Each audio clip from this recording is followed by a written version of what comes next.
السلام علیکم ورحمۃ اللہ وبرکاتہ۔ الحمد للہ رب العالمین، الصلاۃ والسلام علی سید المرسلین وعلی آلہ واصحابہ اجمعین۔ الصلاۃ والسلام علیک یا رسول اللہ، الصلاۃ والسلام علیک یا حبیب اللہ، وعلی آلک واصحابک یا نور اللہ، صلی اللہ تعالی علیہ وسلم۔ میرے پیارے آقا صلی اللہ تعالی علیہ وسلم کے پیارے دیوانوں، ہمارے درمیان سفر کا مہینہ موجود ہے اور میں ماہ سفر کے حوالے سے کچھ باتیں آپ کے سامنے پیش کرنے کے لیے حاضر ہوا ہوں، کیونکہ ماہ سفر کے حوالے سے مسلمانوں میں اور خاص طور سے لوگوں میں بہت ساری غلط فہمیاں ہو رہی ہے اور بہت ساری ایسی باتیں ماہ سفر کے حوالے سے عام اور خاص یعنی کچھ رہنما لوگ بھی کرتے ہوئے نظر آتے ہیں جن کا اسلام سے اور دین سے کوئی تعلق نہیں ہے۔ جو برائیاں، جو غلط فہمیاں سفر کے مہینے کے حوالے سے لوگوں میں چلتی ہیں وہ چند میں آپ کے سامنے پیش کرتا ہوں۔ سب سے پہلے آپ جانیں کہ سفر کس کو کہتے ہیں، تو عام طور سے جو مشہور اور معروف ہے عام اور خاص کے درمیان، لوگوں کے درمیان، تو وہ اسلامی مہینہ سفر ہے۔ جیسے ہی سفر کہا جاتا ہے تو لوگ عام طور سے اسلام کا جو دوسرا مہینہ ہے ماہ سفر، یہی مراد لیتے ہیں۔ سفر کے حوالے سے اسلام سے پہلے دور جاہلیت میں بھی عرب کے لوگ اس کے متعلق عجیب و غریب خیالات اور توہمات رکھتے تھے، غلط فہمیاں رکھتے تھے، عجیب و غریب خیالات رکھتے تھے، بدشگونی رکھتے تھے اور اس کو منحوس سمجھتے تھے۔ اس کا ذکر محدثین کرام نے کیا ہے کہ اہل عرب میں سے بہت سارے لوگ یہ کہتے ہوئے نظر آتے ہیں کہ سفر ایک مشہور مہینہ ہے جو محرم کے بعد آتا ہے۔ اسلامی مہینوں میں یہ دوسرا مہینہ ہے جو محرم شریف کے بعد آتا ہے، ماہ محرم کے بعد آتا ہے اور ربیع الاول کے پہلے آتا ہے، یعنی ماہ محرم اور ربیع الاول کے درمیان یہ سفر کا مہینہ آتا ہے، جس کو اہل عرب دور جاہلیت میں اسلام کے آنے سے پہلے ایک سال اس مہینے کو حلال سمجھتے تھے اور ایک سال اس مہینے کو حرام سمجھتے تھے۔ اس کی وجہ یہ تھی کہ حرمت والے 3 مہینے ہیں، 4 مہینے ہیں اور 3 مہینے لگاتار ہیں، جو دور جاہلیت میں بھی حرمت والے ہی سمجھے جاتے تھے کہ وہ مہینے جب آتے تو اسلام سے پہلے بھی کفار اور مشرکین اس میں لڑائی جھگڑا اور جنگیں بند کر دیتے تھے، لوٹ مار بند کر دیتے تھے، اس میں نہ جھگڑتے تھے، نہ لڑائی کرتے تھے، نہ جنگ کرتے تھے اور نہ لوٹ مار کرتے تھے۔ لیکن جیسے ہی محرم کا مہینہ ختم ہوتا اور سفر کا مہینے کا آغاز ہوتا تو لڑائیوں کے، خون ریزی کے، جنگوں کے اور لوٹ مار کے دروازے کھل جاتے اور لوگ پھر جیسے جیل سے چھوٹے ہو لوٹ مار کرنا شروع کر دیتے تھے۔ تو اہل عرب ایک سال اس سفر کے مہینے کو محرم کے ساتھ ملا دیتے اور اس کو بھی حرمت والا سمجھتے اور اس میں بھی وہ کام نہ کرتے جو ظلم والا ہو، اور ایک سال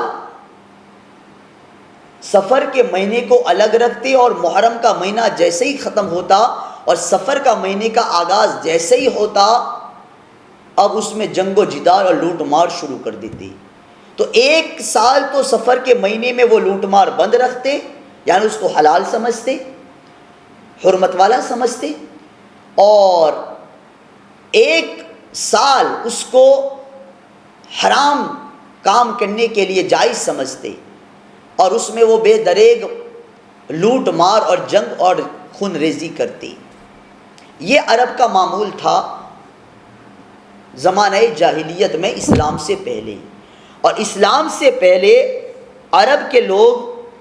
اس مہینے کو منحوس سمجھتے تھے اور اس کو بدفعلی سے تعبیر کرتے تھے کہ یہ مہینہ مصیبتوں والا مہینہ ہے، اس مہینے میں بلائی نازل ہوتی ہے، اس مہینے میں مصیبتیں آتی ہے۔ یہ دور جاہلیت میں یہ خیال تھا، ان کا یہ وہم تھا، اور یہ بدشگونی لیتے تھے کہ سفر کے مہینے کو وہ بلاؤں والا مہینہ سمجھتے تھے اور یہ خیال کرتے تھے کہ اس مہینے میں بلائیں نازل ہوتی ہے۔ حالانکہ سفر کے مہینے میں بلاؤں کے نزول کا اسلام سے کوئی تعلق نہیں۔ یہ دور جاہلیت میں عرب کے لوگوں کی یہ سوچ تھی، جاہلوں کی یہ سوچ تھی، کفار و مشرکین کی یہ سوچ تھی، ان کی یہ خیال تھے، ان کے یہ وہم تھے، یہ توہمات تھے، اور یہ بدفعلی لیتے تھے اور سفر کے مہینے کو مصیبتوں والا بلاؤں والا مہینہ شمار کرتے تھے۔ جیسا کہ امام مالک رضی اللہ تعالی عنہ نے اس کو بیان کیا ہے کہ ایام جاہلیت میں لوگ ماہ سفر کو 1 سال حلال اور 1 سال حرام ٹھہرایا کرتی تھی۔ اس کی وجہ یہ ہے کہ کبھی اہل عرب ماہ سفر کو، جو ان کے نزدیک محترم مہینوں میں سے ہے، حرمت والے مہینوں میں سے ہیں، جس میں جنگ اور جدال، خون ریزی، لڑائی، یہ وہ حرام سمجھتے تھے، اور وہ ماہ محرم کو بڑھا کر سفر کو بھی اس میں شامل کر لیتے اور جنگ و جدال کو سفر کے مہینے میں بھی ناجائز قرار دیتی، یعنی 1 سال سفر کے مہینے میں بھی وہ ان کاموں سے رک جاتی۔ اور پھر آگے فرماتے ہیں کہ اور کبھی سفر کے مہینے کو محرم کے مہینے سے الگ کر دیتے، اور جیسے ہی سفر کے مہینے کا آغاز ہوتا وہ پھر جنگ و جدال اور لڑائی جھگڑا اور لوٹ مار کو جائز سمجھنے لگتے، حلال سمجھنے لگتی۔ اور یہ دور جاہلیت میں ان کا طریقہ تھا سفر کے مہینے کے حوالے سے۔ اس بات کو صاحب مرقات میں بھی لکھا ہے اور ما ثبت بالسنہ میں بھی موجود ہے۔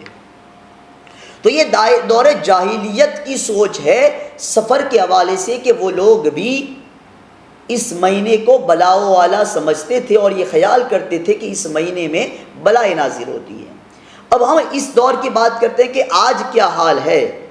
تو آج کل بھی ماہ سفر کے متعلق عام لوگ کے ذہن میں مختلف خیالات جمے ہوئے ہیں، اور اس میں سے چند یہ ہیں کہ جب ماہ سفر آتا ہے تو بہت سے لوگ اس میں شادی بیاہ کرنا یہ ناجائز سمجھتے ہیں، اور دوسرے جو کام مسرت والے ہیں، خوشی کے کام ہیں، خوشی کا کوئی کام اس میں کرنا، یہ اس کو مکروہ جانتے ہیں، ناجائز جانتے ہیں کہ اس میں نہیں ہونا چاہیے، اور اس سفر کے مہینے میں کوئی خوشی کا کام کرنے سے پرہیز کرتا ہے۔ اور آج بھی بہت سارے لوگ اس مہینے کو بلاؤ والا سمجھتے ہیں، اس مہینے کو بہت سارے لوگ مصیبتوں والا سمجھتے ہیں، اور یہ گمان کرتے ہیں آج بھی بہت سارے لوگ کہ سفر کے مہینے میں بلائیں نازل ہوتی ہے، سفر کے مہینے میں وبائیں نازل ہوتی ہیں، اور سفر کے مہینے میں مصیبتوں کا نزول ہوتا ہے۔ اور بہت سارے عام لوگ تو عام، بہت سارے خاص جو رہنما اپنے آپ کو کہتے ہیں، وہ بھی دھڑلے سے لوگوں کے درمیان یہ غلط فہمیاں پھیلاتے ہیں کہ یہ مہینہ بلاؤں کے نزول کا مہینہ ہے، اور بہت سارے جو خطیب لوگ ہیں، خطبہ ہیں، میں آپ کو کیا بتاؤں، میں نے ایک جگہ جمعہ پڑھی تو اس جمعہ میں ایک خطیب صاحب یہ بیان کرتے ہیں کہ یہ جمعہ تو میں نے محرم کے حوالے سے بیان کیا، لیکن آئندہ جمعہ جو آئے گی میں اس کو سفر کے حوالے سے بیان کروں گا کہ سفر کے مہینے میں بلائیں نازل ہوتی ہے. جو یہ کہتے ہیں کہ بلائیں نازل نہیں ہوتی وہ کتابوں کا مطالعہ کریں. اور انہوں نے تو یہاں تک کہہ دیا کہ 1,30,000 بلائیں سفر کے مہینے میں نازل ہوتی ہیں. یعنی بلاؤں کی تعداد بھی انہوں نے متعین کر دی. تعجب ہوتا ہے ایسے رہنماؤں پر کہ جو اس طریقے سے غلط فہمیاں لوگوں میں پھیلاتے ہیں. عام لوگ یہ خیال کرتے ہیں وہ اس وجہ سے کہ انہیں علم نہیں ہے، لیکن جو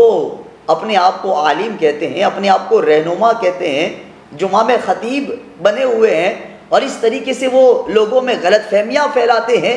جس کا دین سے کوئی تعلق نہیں. اللہ اکبر. یہ آج کی بات ہے اور اس پر ان کے پاس کوئی دلیل نہیں ہوتی. جب ان سے پوچھا جاتا ہے، ان خطیبوں سے، ان رہنماؤں سے، یا ان لوگوں سے جو سفر کے مہینے کے حوالے سے یہ خیال کرتے ہیں کہ اس میں بلائیں نازل ہوتی ہے، تو دلیل کے طور پر یہ بات کرتے ہیں کہ حدیث میں ہے من بشرنی بخروج سفر بشرتہ بالجنہ،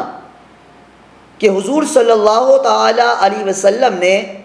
فرمایا جو شخص مجھے مائع سفر کے ختم ہونے کی بشارت دے گا میں اس کو جنت کی بشارت دوں گا.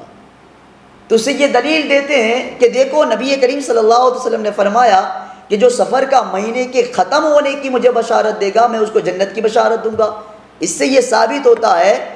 کہ سفر کا مہینہ بلاؤں والا مہینہ ہے. یہی وجہ تو ہے کہ اللہ کے رسول نے اس کے ختم ہونے پر جنت کی بشارت کا مژدہ سنایا جو خوشخبری دے. حالانکہ اگر اس کے حوالے سے آپ دیکھیں اس حدیث کے حوالے سے تو آپ کو پتہ چلے گا کہ علامہ ملا علی قاری علی رحمہ جو بڑے محدث گزرے ہیں،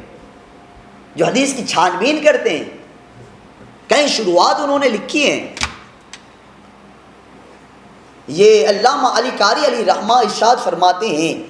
اس حدیث پاک کو انہوں نے اپنی کتاب الموضوعات الکبریٰ، جس میں انہوں نے ساری موضوع حدیث من گھڑت حدیثوں کو جمع کیا ہے جس کا نبی کریم صلی اللہ علیہ وسلم سے کوئی تعلق نہیں، ایسی کتاب انہوں نے لکھی کہ جو حدیث من گھڑت ہے اور اس کو منسوب کر دیا اللہ کے رسول صلی اللہ علیہ وسلم کی طرف. ایسی موضوع حدیث کو انہوں نے اس کتاب میں جمع کیا جس کتاب کا نام ہے الموضوعات الکبریٰ. اس کتاب میں انہوں نے اس حدیث کا ذکر فرمایا ہے اور اس کو موضوع قرار دیا کہ اس کی کوئی حقیقت نہیں ہے، نبی کریم صلی اللہ علیہ وسلم سے اس کا کوئی تعلق نہیں ہے. اب دیکھیں جو موضوع حدیث ہے، جو من گھڑت ہے، اس کو لے کر کے بہت سارے خطبہ رہنما لوگ بھی، رہبر بھی لوگوں میں یہ غلط فہمی پھیلاتے ہیں کہ سفر میں بلائیں نازل ہوتی ہے، اور یہاں تک بڑھ جاتے ہیں کہ تعداد متعین کرتے ہیں کہ اتنی لاکھ بلائیں نازل ہوتی ہے. اللہ اکبر. حالانکہ اس نظریے کا،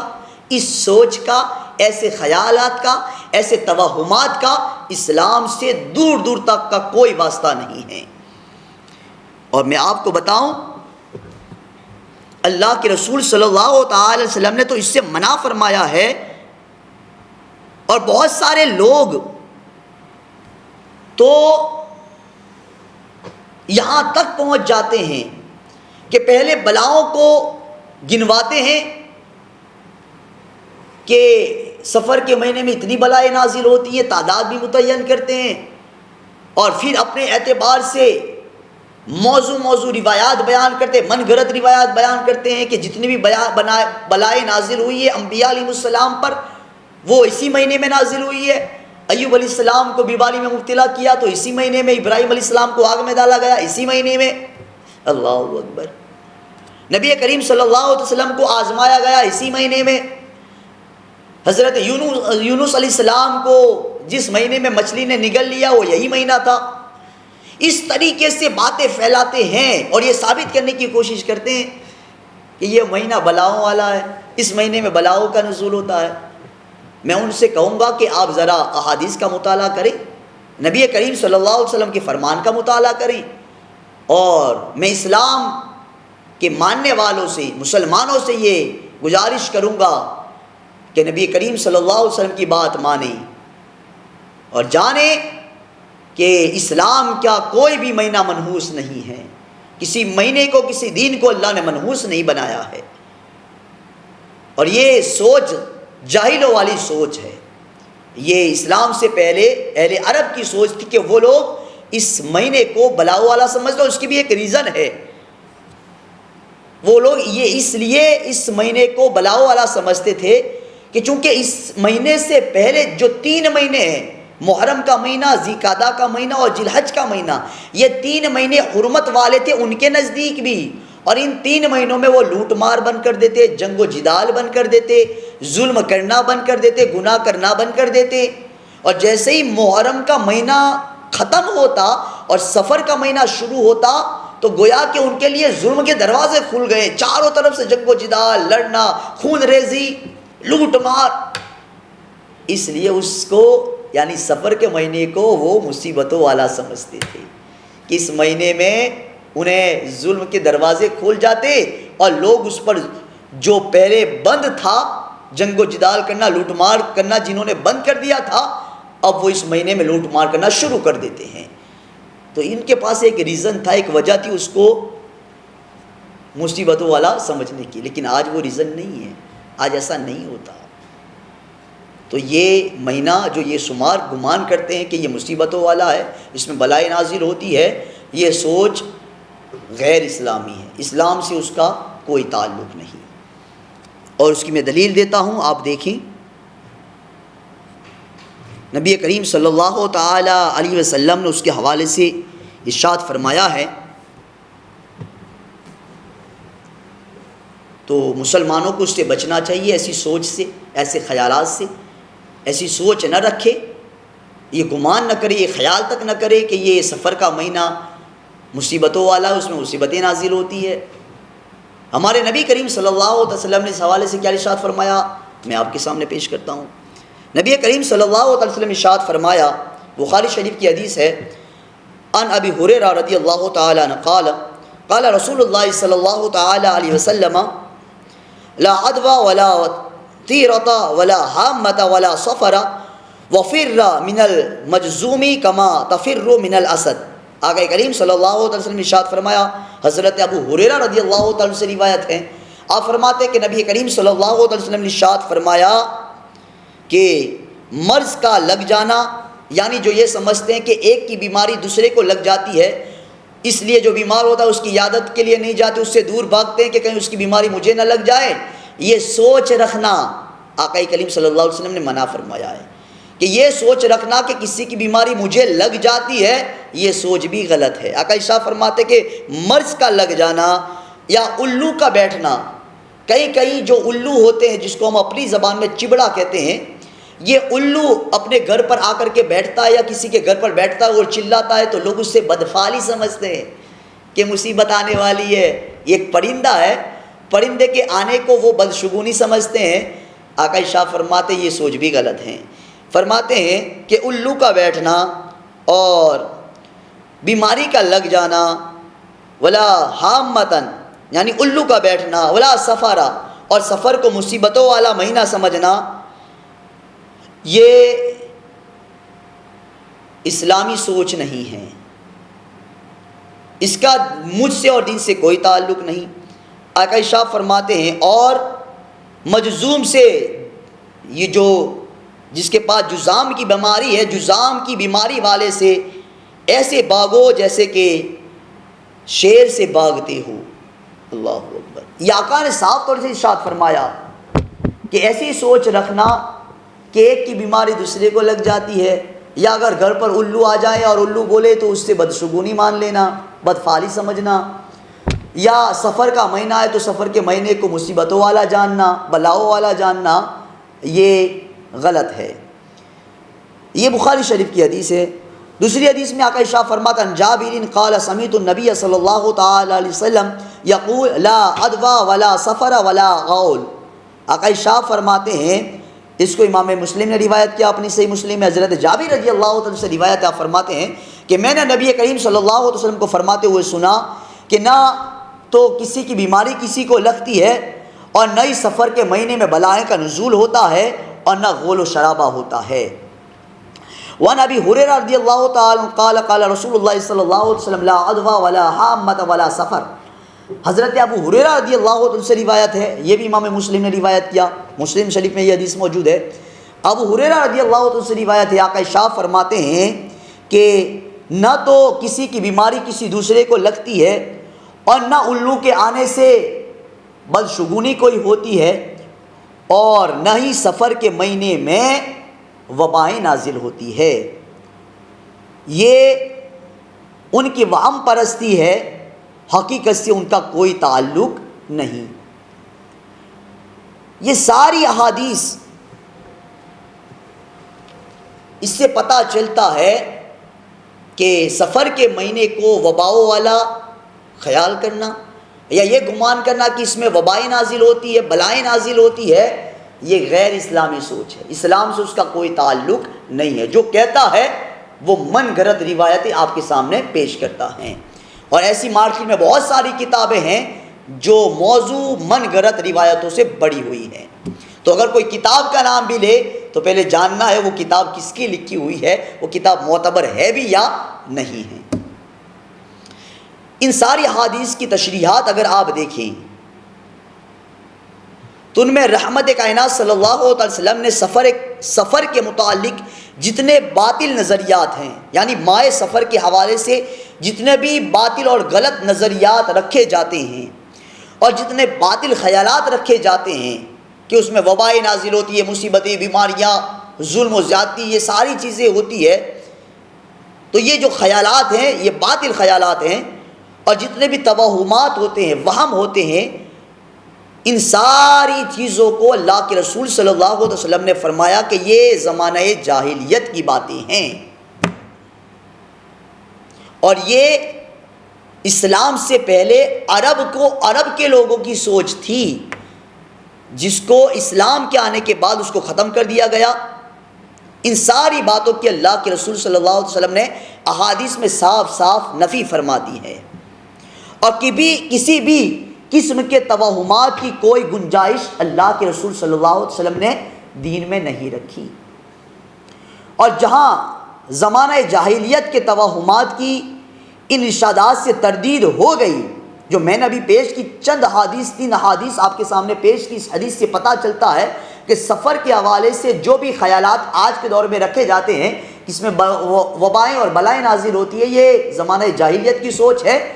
اور اس کو صاف طور سے اللہ کے رسول صلی اللہ علیہ وسلم نے منع فرما دیا ہے کہ اسلام سے اس کا کوئی تعلق نہیں ہے۔ اور اس کے بعد اللہ کے رسول صلی اللہ تعالی وسلم نے اپنے اس ارشادات سے قیامت تک آنے والے جتنے بھی غلط توہمات ہے، غلط خیالات ہے، ان سارے باتوں کو بھی تردید فرمائی، اور جو سفر المظفر کو نحوست والا مہینہ، بلاؤں والا مہینہ، یا وباؤں والا مہینہ، یا مصیبتوں والا مہینہ شمار کرتے ہیں، گمان کرتے ہیں، اللہ کے رسول صلی اللہ علیہ وسلم نے ان کے لیے دروازے ہی بند کر دیے ہیں، کہ ان کی یہ سوچ، ان کا یہ گمان، ان کا یہ خیال اسلامی نہیں ہے، بلکہ اس کی کوئی حقیقت ہی نہیں ہے۔ یہ سارے کے سارے توہمات، یہ ساری کی ساری باتیں باطل چیزوں پر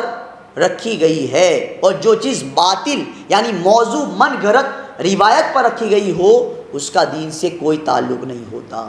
تو میں آپ لوگوں سے یہ گزارش کروں گا کہ یہ جو سفر کا مہینہ ہے، اس کے بارے میں عام طور سے جو لوگ یہ گمان کرتے ہیں، اور جو بھی خطیب یا رہنما اس کو بلاؤں والا کہتا ہے، در حقیقت ان کا یہ کہنا اسلام کی سوچ کے خلاف ہے،